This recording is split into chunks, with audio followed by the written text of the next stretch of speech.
Hello, it's Nikki. Welcome to episode 17. I want you to check in with this question when you are super strengthening your personal brand. What does your instinct say?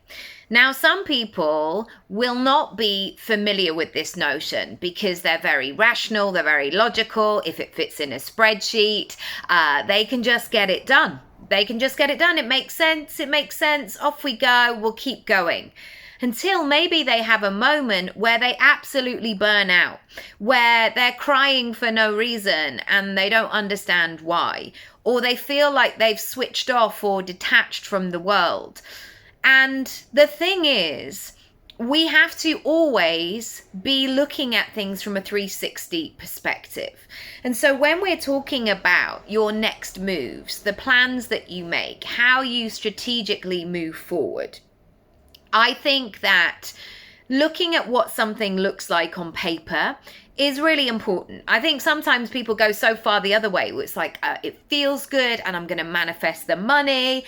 And that's great. But also, how are you going to get money today? What have you got to sell? What are you costing? People are not putting in those practical things.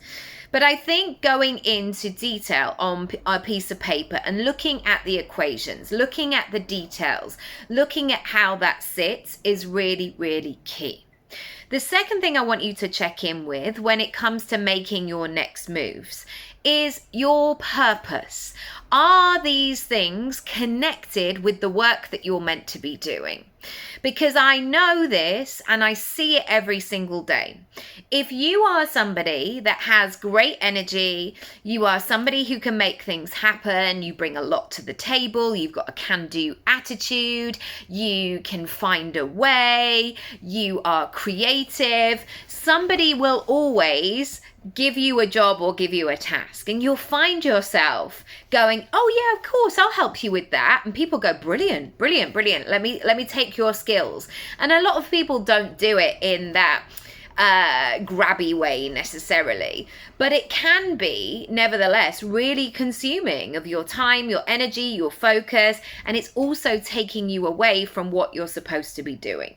And so always when you are making moves, when you are doing the work, you have to have that connection with your greater purpose. Because if you don't, it can get really clumsy. It can get really tricky and it can become a little bit woolly. And so sometimes what we can have is you're going, oh my goodness, I'm really working hard at the moment. I'm putting in the hours. I'm doing all of the things. And yet, you are in full understanding that this is exactly the path that you should be on. And so you don't mind. You can see the bigger picture. So let me know how that lands today. I would love to know. And finally, what does your heart say? Don't discount it. Your heart is doing the most amazing things. It is keeping you alive. If you get that funny feeling in your solar plexus that is like, I don't know how I feel about this, or equally you get that zinging magical feeling, then trust it. Do it. Absolutely. Let me know how you get on, and I'll see you in the next episode.